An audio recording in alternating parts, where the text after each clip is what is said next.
It's time for Recipe of the Day. Happy St. Patrick's Day. I have the perfect Irish recipe for you to celebrate today. And it's also just a great recipe to have anytime in March. You know how this month is still a little chilly. You still want to be a little cozy, but you can see that spring and summer on the horizon. It's going to get warmer, so you kind of want to start getting bright and fresh.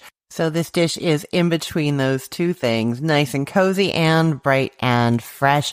It is a favorite of mine, a traditional Irish dish, Colcannon. Okay. Colcannon is a mashed potato dish that is actually originally traditionally for Halloween, or actually the related festival Samhain that is celebrated in Ireland. Traditionally, this dish would be served on that day, and they would wrap trinkets in paper and put them in there like little coins or little charms, and children would find that in the mashed potatoes. We're not doing that in this recipe, but instead we're making this really wonderful dish, which I sometimes think is just an excuse to eat lots of butter with mashed potatoes. That seems to be what it's all about for me from when I've had it. So Colcannon is mashed potatoes with either cabbage or kale. The recipe that I'm telling you about uses kale. Sometimes there's herbs in there, green onions and leeks, and then it's just all mixed together, and then you finish it off with a pat of butter on the top so that it kind of melts onto the top, and then each scoop that you dig down goes through that recently melted butter and into the potatoes and then into your mouth. Super good.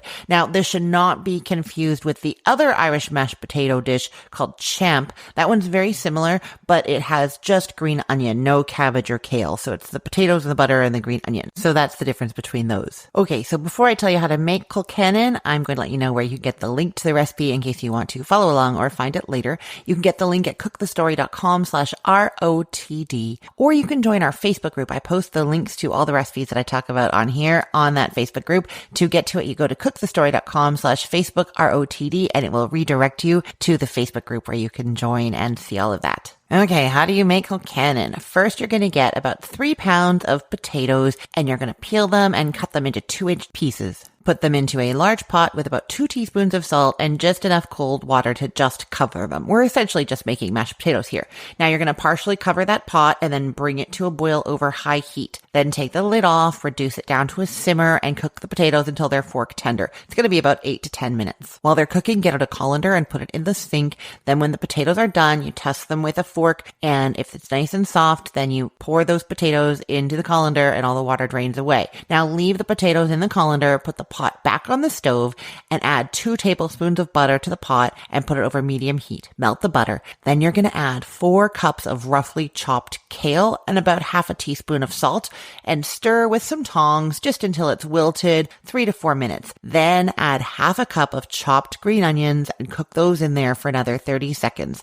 At that point, you add back in the drained potatoes and you can start mashing them. That's going to start mixing the kale and the green onion and the potato all together. Then you're going to stir in a half a cup of milk. Then give it a taste and see if you want it moister, if you want some more milk, or if you need some more salt. You could also add some black pepper in there if you wanted at that point. And now the finishing touch. You transfer those potatoes to soup bowls, and onto each serving you put about a half tablespoon slice of cold butter. It's going to start melting and you're going to dig in. I know this is going to be the perfect addition to your St. Patrick's dinner tonight or at some point this week.